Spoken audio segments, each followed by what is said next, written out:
quiero saludar a Antonio de la Cruz. Cerramos la semana con él. Cerramos la semana con su comentario en perspectiva. ¿Qué ocurrió y qué tenemos por delante? Antonio, bienvenido como siempre. Gracias por estar aquí.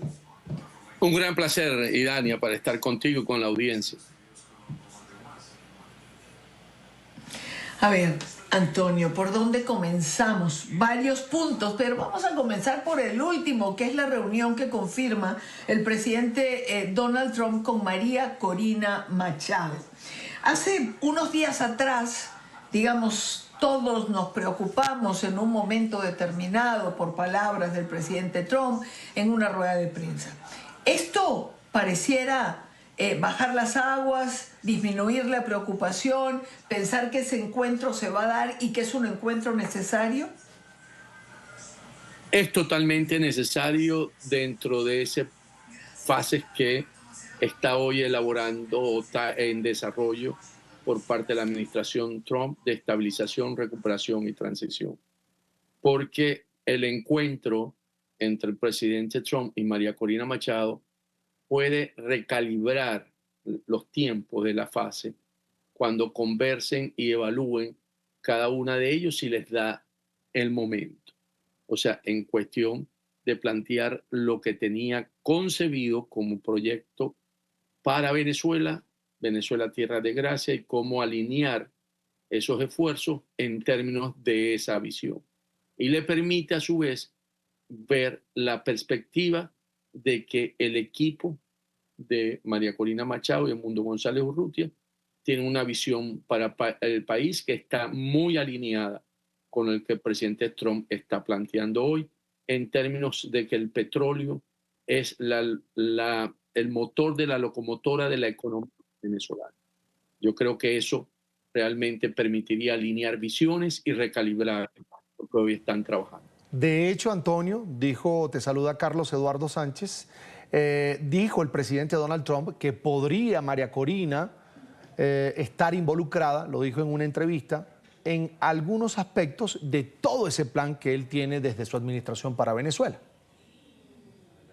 Correcto, eso es lo que permite precisamente poder ir trabajando en esa estabilización y recuperación del país con una visión que una vez que se den las elecciones para la transición al final de estas fases, el país está encaminado ya en una salud económica que le permite generar puestos de trabajo, regreso de los venezolanos, mejoramiento del crecimiento de la economía, y todo eso es en bienestar del país y del pueblo venezolano.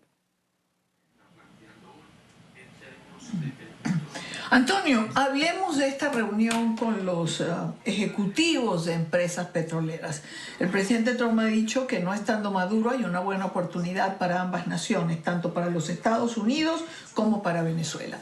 ¿Cómo va a operar esto? Primero han pedido garantías, por supuesto, garantías de seguridad y garantías judiciales, porque no hay inversión sin garantías. ¿Está Estados Unidos en capacidad de dar esa garantía para que las empresas inviertan y retornen al país? Por supuesto, porque con Delcy en Miraflores lo que hay en Venezuela es un estado tutelado en la que está los Estados Unidos controlando las decisiones que se están tomando en Venezuela. Estados Unidos toma el control total del petróleo venezolano y diseña un sistema absoluto sobre el crudo, venta, cobro y destino del dinero. Y esto es lo que te va a dar seguridad, porque cada empresa que vaya a Venezuela va a poder explotar el yacimiento, producirlo, venderlo aquí en el mercado de los Estados Unidos, cobrarlo, y el remanente que queda va a una cuenta tipo fideicomiso para ser administrada por la administración Trump en términos de los proyectos que se van a poner a andar en términos de infraestructura eléctrica, infraestructura para mejorar los insumos del sistema agrario y agropecuario. Y entonces hay una visión de que realmente permite que el riesgo de que haya una nacionalización nuevamente o un secuestro está controlado por las acciones de los Estados Unidos. Porque ¿cuál es el escenario? Si eso no se diera, pongamos como ejemplo, Delcy no está cumpliendo con los compromisos y sería objeto de aquella afirmación que hizo el presidente Trump el sábado pasado, en que dijo, si no sucede, les va a ir peor que a Maduro. Entonces hay una situación realmente que nos puede llamar la atención, cómo Delcy se ha convertido para Venezuela, algo que la izquierda ha rechazado tanto, el lacayo del imperio. Antonio, frente a esa sumisión del régimen de Venezuela actual, con Delcy a la cabeza y su hermano Jorge Rodríguez en la Asamblea Nacional ilegítima, frente al gobierno de los Estados Unidos, tomando en cuenta el plan de ellos, que en la etapa de transición implica reconciliación, a mí, por ejemplo, me lleva a pensar en que podría darse un escenario de impunidad de los que queden allí. Es decir, si más adelante Diosdado se rebela contra Delcy, contra Estados Unidos, entrará en la mala con Estados Unidos, pero quienes queden allí bajo el nuevo régimen, ese que está llevando adelante Delcy Rodríguez, me preocupa que haya cierta impunidad en esa etapa de transición donde se habla de reconciliación nacional. ¿Cuál es tu análisis? Entiendo que no haya impunidad, lo que estás planteando, con aquellos que han cometido violaciones de derechos humanos, crímenes de lesa humanidad, en ese plan de reconciliación.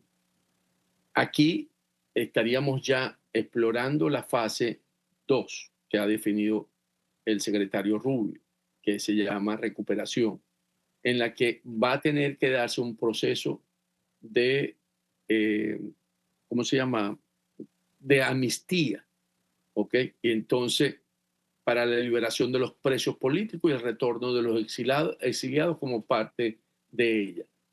Esto puede ser un puente rápido para recomponer la sociedad civil, pero trae precisamente esa área que tú acabas de señalar, justicia versus gobernabilidad, qué se amnistía y qué no, reintegración versus impunidad, si las redes criminales se reciclan como orden.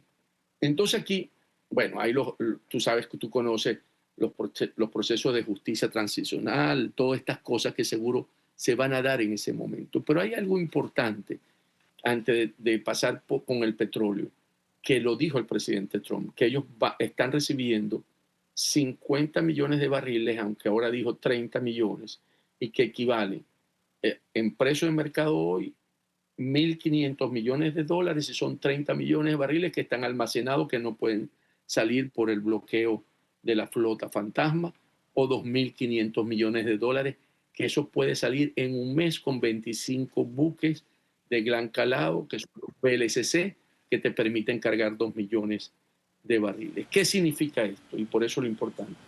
Dentro de un mes hay en administración por parte del presidente Trump de 2.500 millones de dólares.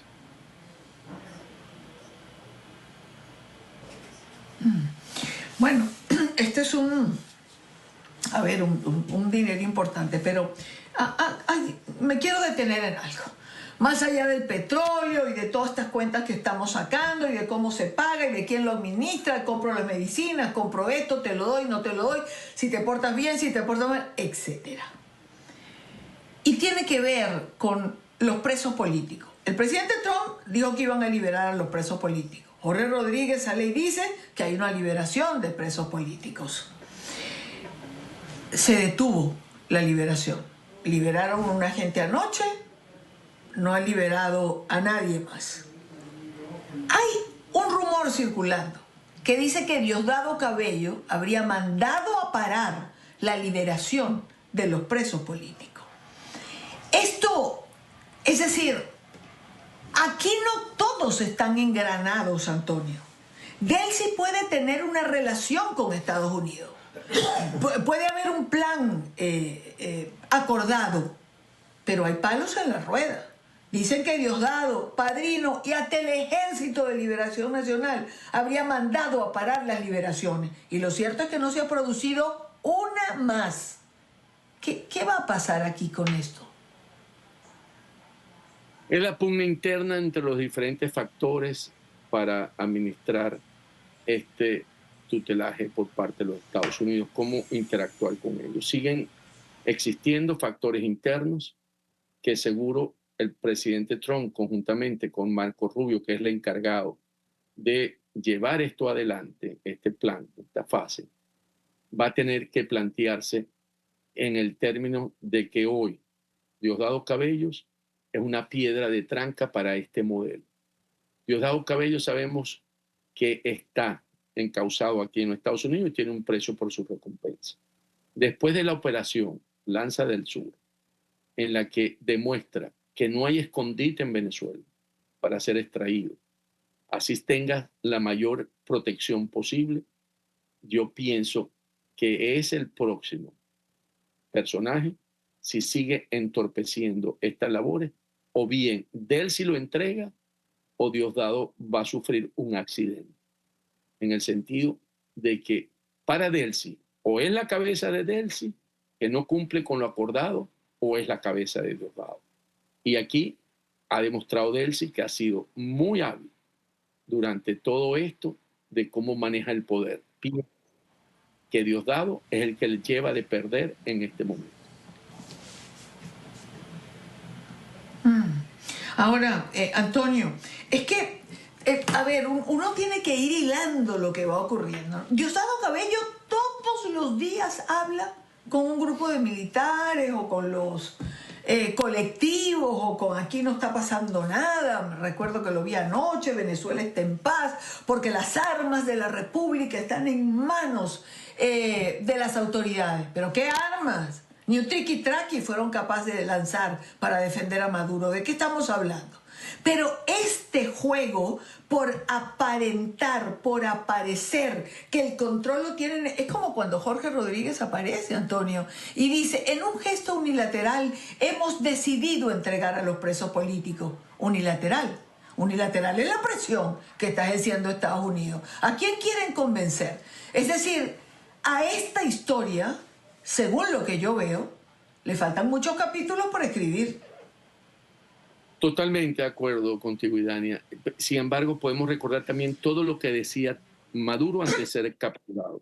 Decía más o menos una narrativa similar. Aquí lo que buscan es no perder en el terreno que están ahorita, que tienen todo perdido, ver hasta dónde pueden alcanzar esto. Sin embargo, ¿verdad? Cuando vemos al personaje, a Diosdado Cabello, en hechos, ¿verdad?, anteriores, cuando el 11 de abril se desapareció, cuando en las elecciones 2015 que perdió las elecciones y ganó la Fuerza Democrática, quiso alargar el horario para ver si podía voltear la voluntad popular y Padrino López le salió y dijo que se cerraban los centros y perdió la presidencia de la Asamblea porque era importante en ese momento que vivía que Maduro quedara como el único jefe dentro de la estructura de poder y le quitaron la presidencia de la Asamblea Nacional a Diosdado. Cuando le retiraron a toda su promoción, la pasaron a retiro, no dijo nada, se quedó callado también a pesar de la molestia, porque en ese momento él pensaba que iba a tener posiciones de mando dentro de la estructura militar. Cuando hemos visto a Diosdado en cada una de las situaciones que él ha dicho y ha demandado, hemos visto que no enfrenta la situación, que más bien tiene características más de cobarde que de ir en una posición arriesgada. Entonces yo lo que creo que en esta lucha de poder con Delcy, que ha demostrado ser más hábil que él en cada uno de esos momentos que le ha tocado, fue la que sacó de juego a Tarek El Aissami como ministro de Petróleo y que llevaba los negocios con Chevron y con Maduro y con el Medio Oriente y lo logró sacar a su estilo. Y ahora salen Maduro y Cilia era importante, pues si Cilia quedaba dentro del país, la Cilia Flores le controlaría el Poder Judicial y el madurismo. Entonces, cuando tú ves a los dos, yo creo que por eso digo, el que pierde este pulso es Diosdado Cabello. A propósito, Idania y Antonio, de Diosdado Cabello, vale la pena recordar un mensaje publicado en su cuenta de X por la congresista republicana María Elvira Salazar, precisamente sobre el papel de Diosdado Cabello dentro del aparato criminal del régimen venezolano. Veamos. Para que la administración Trump logre una transición real en Venezuela, tarde o temprano Diosdado Cabello tendrá que enfrentar la justicia de Estados Unidos. Cabello es un criminal y uno de los arquitectos del narcoestado venezolano, socio de Maduro en la exportación de drogas, violencia y redes criminales que han destruido vidas y envenenado comunidades dentro y fuera de Venezuela. Llevar a Cabello ante la justicia no es venganza, es una condición indispensable para una transición democrática auténtica y para la liberación inmediata de todos los presos políticos. Pareciera, Antonio, que Diosdado Cabello se cae porque se cae. Hasta los aliados de Donald Trump le están gritando, le están pidiendo a grito que vaya por Cabello. Totalmente. Yo creo que en esta película, como dijo Idania, en estos capítulos que vienen, va a haber el capítulo de Diosdado Cabello. Hay una entrevista que le hizo recientemente la periodista Carla Angola a Marcia Bilince, que ha sido muy alentador en términos de qué puede pasar. Ella le pregunte, deme una imagen, porque usted hasta ahorita ha estado usando imágenes para describir lo que viene en Venezuela. Y él respondió, un estudio de televisión sin vacío, o sea, con el mazo dando vacío. Anunció la caída de Diosdado Cabello.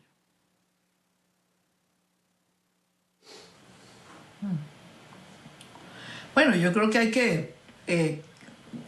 vamos a quedarnos con esa frase y ese anuncio que tú señalas sobre la caída de Diosdado Cabello. Yo no sé si cae o no, o cuándo cae o no, o cómo va a ser su salida o su permanencia, digamos, dentro de este tutelaje de Estados Unidos, lo quieran aceptar o no, allí está.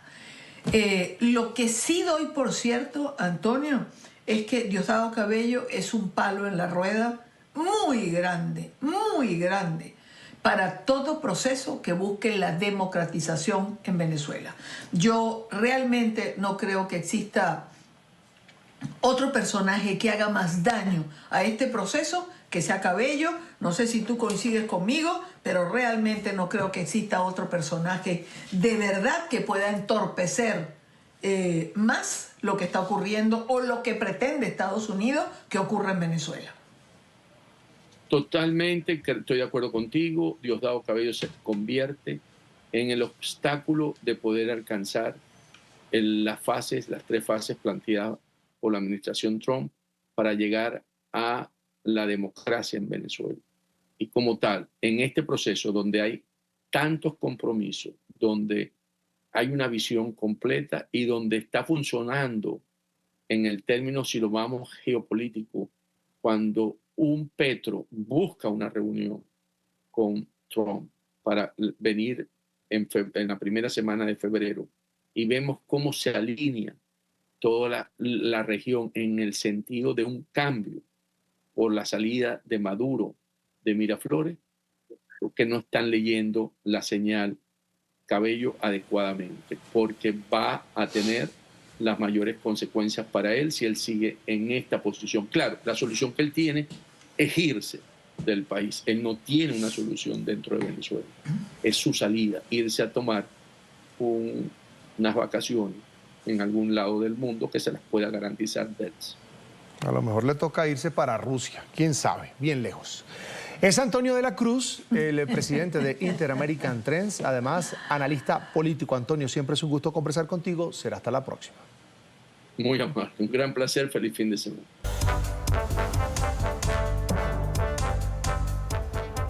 Este es nuestro tema de análisis hoy en el Informativo USA. Saludamos en Nueva York a José Enrique Arrioja, es periodista, editor gerente de la revista America's Quarterly y también autor del libro Clientes Negros, que es un análisis del proceso de la industria petrolera venezolana en la década de los 90. Bienvenido y un gusto que esté con nosotros. Muchísimas gracias por tenerme, un honor. ¿Podrá Trump convencer a las petroleras de seguridad jurídica, garantías políticas para que vuelvan a invertir esos $100.000 millones que dice van a llegar a Venezuela producto de una reactivación?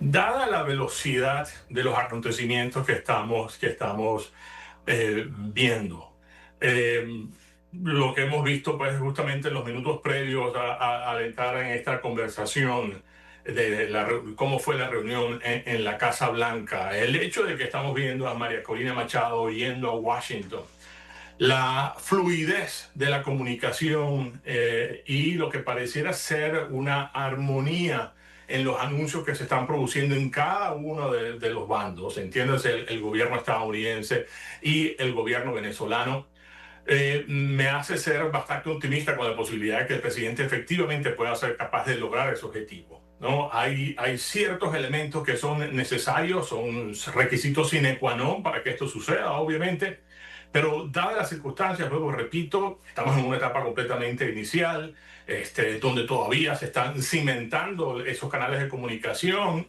pero me hace ser bastante optimista con respecto a esta posibilidad, porque al final del día estamos en presencia simplemente de la voluntad política que pueda haber de manos del nuevo régimen liderado ahora por Delcy Rodríguez y la capacidad del gobierno estadounidense de poder encauzar esa voluntad política que podamos ver desde Caracas para tratar de llevarlas a hechos concretos, ¿no? A medidas que la certeza jurídica, la certeza operativa que estas compañías necesitan para poder pues, pensar de manera seria en invertir y volver a Venezuela.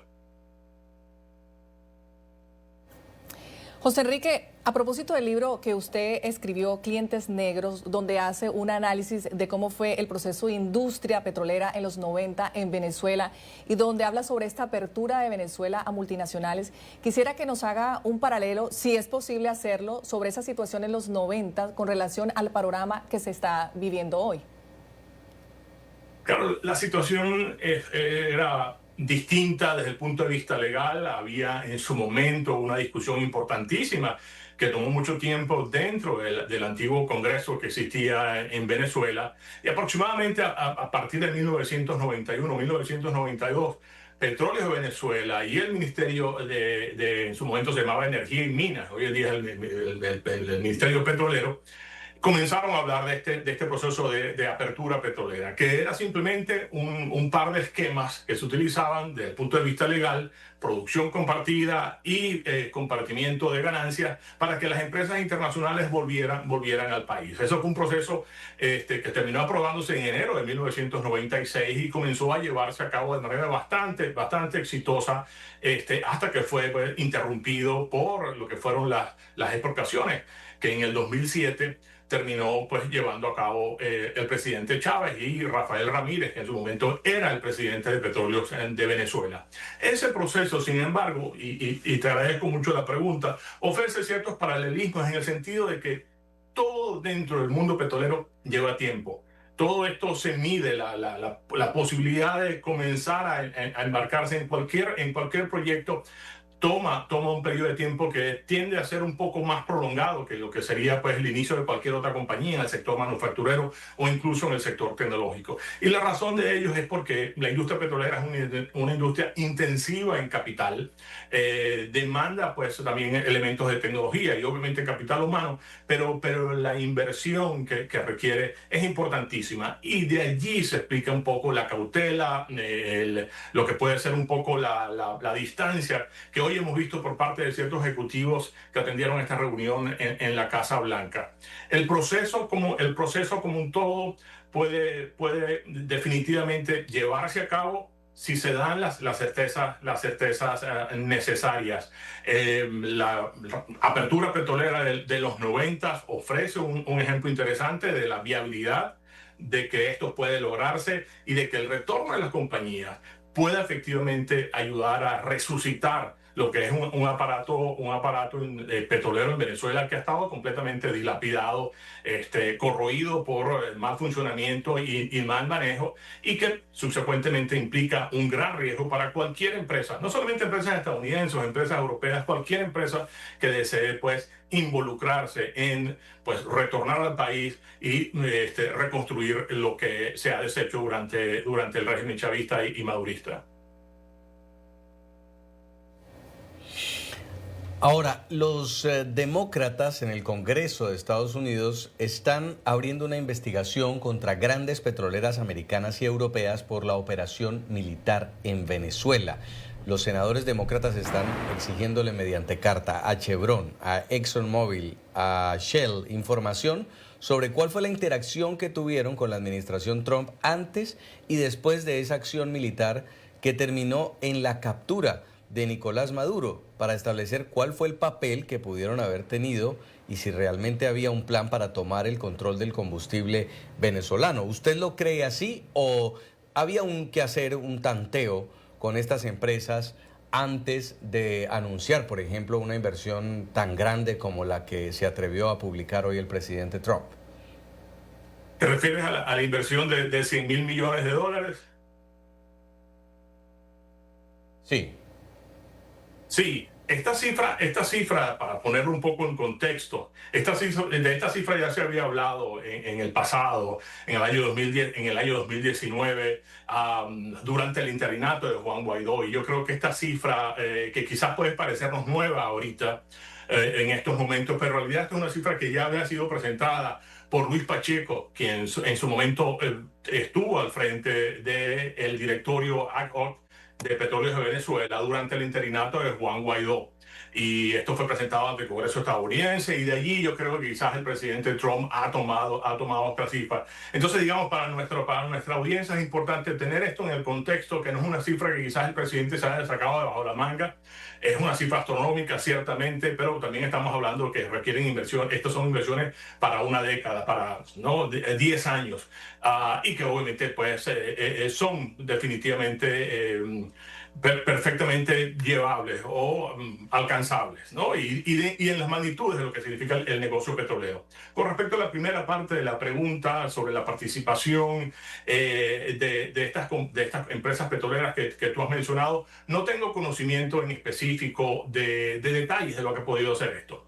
Lo importante destacar para nuestros televidentes es que Chevron ha jugado un papel central en todo este proceso porque ha sido hasta ahora la única empresa estadounidense que, a pesar de las sanciones que han estado impuestas sobre el régimen que hoy lidera Delcy Rodríguez, ha sido la única que ha sido capaz de estar todavía en el país produciendo aproximadamente 240.000 barriles de petróleo por día, de los cuales está exportando 120.000 a los Estados Unidos. Así que no me extrañaría que de una u otra forma se les hubiese consultado la visión que ha tenido la compañía y cuál es su evaluación de operar en el país bajo un sistema de sanciones y cómo lo vería haciendo en la medida que esas sanciones puedan relajarse o flexibilizarse en el futuro cercano en la medida que se está buscando el retorno de las compañías estadounidenses a Venezuela.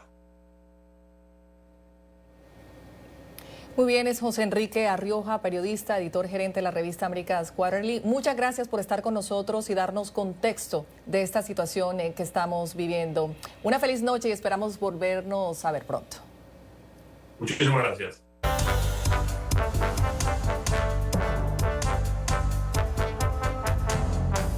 Este es nuestro tema de análisis hoy en el informativo USA. Saludamos a esta hora a Víctor Mijares, es profesor de la Universidad de los Andes, experto en relaciones internacionales. Bienvenido, un gusto que esté con nosotros. Jason, Yarena, buenas noches. Muchísimas gracias por la invitación. Hay un plan ya establecido. Estados Unidos no está improvisando, dice el secretario de Estado Marco Rubio. Habla primero de esta etapa de estabilización, luego una etapa de recuperación y finalmente una etapa de transición. El hecho de que el presidente Donald Trump esté reconociendo a Delcy Rodríguez, la nueva jefa del régimen, como una presidenta interina, ¿podría ser la mejor opción para garantizar esa estabilidad hacia un camino democrático o es peligroso por tratarse del mismo régimen, de la segunda del señor Nicolás Maduro? Yo creo que es el menor de los males. Por supuesto que es un mal, pero es el menor de los males. Se está tratando de llevar a esa primera fase, la fase de estabilización, llevarla adelante con los remanentes del régimen. Solamente a través de esos remanentes del régimen se podría efectivamente llegar a una situación en la cual se estabilice el país y se pueda sí pensar entonces en alguna forma de transformación. Pero es un país que, recordemos, no tiene instituciones.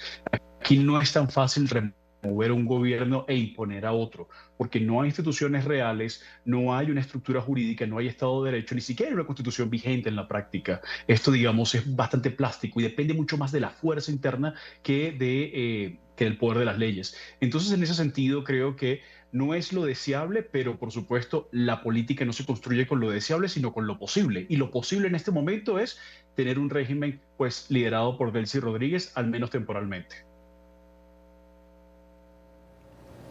En términos de tiempo, ¿cuánto cree que podría llegar a darse cada una de estas fases que anteriormente describimos?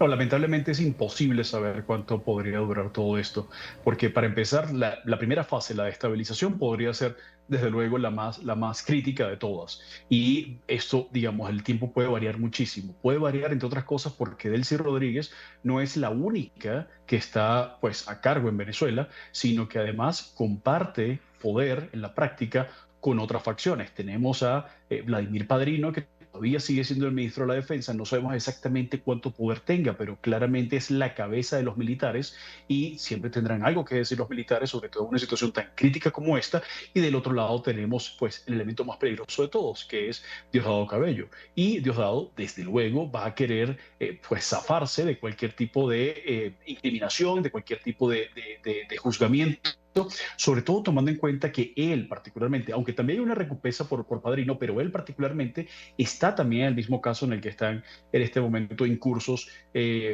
Nicolás Maduro y Cilia Flores. Entonces, la situación es muy difícil y yo creo que allí hay un elemento muy peligroso, insisto, que es los intereses de Diosdado Cabello y lo que podría ser, sabiendo que controla no fuerzas necesariamente oficiales, pero sobre todo fuerzas parapoliciales y paramilitares que tienen una capacidad de un poder de fuego importante. Ahora, ¿qué alternativas tienen? Por ejemplo, si da un golpe a Delcy Rodríguez, pues creo que son muy pocas y se enfrentarían entonces a una amenaza real que ya se concretó, que es la presencia de los Estados Unidos y la voluntad que tiene de llevar adelante esas acciones. Solamente con eso que le he mencionado, en materia de estabilización, pues a mí se me hace absolutamente imposible predecir una línea de tiempo de lo que, digamos, de plazos sobre cómo podría cumplirse todo esto.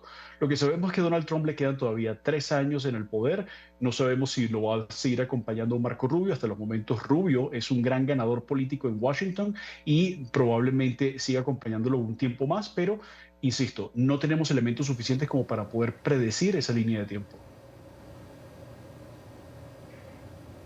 Señor Mijares, la idea de una reconciliación en Venezuela, ¿usted la ve posible? Lo digo porque primero habría una amnistía para los opositores que fueron injustamente acusados, como la misma María Corina Machado o Edmundo González, que los califican de prófugos de la justicia, pero seguramente también habrá amnistía para los violadores de derechos humanos del régimen y muchos de los cuales están señalados de crímenes de lesa humanidad.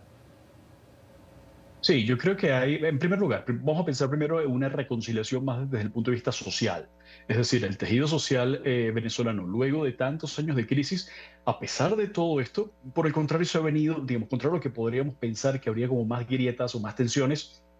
Obviamente siempre habrá un chavismo religioso que tratará de sostenerse en sus principios y otra parte que desde luego estaría perdiendo muchos negocios y muchas oportunidades con un cambio de régimen, pero creo que la mayoría de los venezolanos, como ya quedó evidenciado con las actas que lograron rescatarse del 28 de julio del 2024, más la opinión, digamos, que parece bastante mayoritaria por parte de la diáspora venezolana, coincide en que lo ideal sería un cambio de gobierno, un cambio de régimen y unas condiciones en las cuales los venezolanos puedan nuevamente reunirse en un proyecto nacional.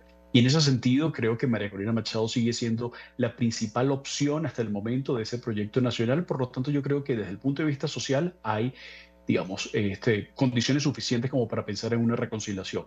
Ya la reconciliación con jerarcas del régimen va a ser un poco más difícil, pero creo que efectivamente, como en todo proceso de transición y como todo proceso, digamos, incluso de posconflicto, porque esto podría ser asimilado casi a una situación de posconflicto, habría que, desde luego, que tragarse algunos sapos, que aceptar algunas condiciones, que, digamos, perdonar a algunos individuos, y el enfoque que está primando en este momento es el de una muy importante pragmatismo. Entonces creo que va a haber, sí, algunas condiciones que tendrán que ser aceptadas por distintas partes para poder hacer viable políticamente el país en un mediano o largo plazo. Pues no va a ser fácil ni tampoco rápido este proceso. A Víctor Mijares, profesor de la Universidad de los Andes, experto en relaciones internacionales, gracias por darnos su opinión y su análisis sobre estos pasos para la democratización en Venezuela. Feliz noche, gracias por acompañarnos.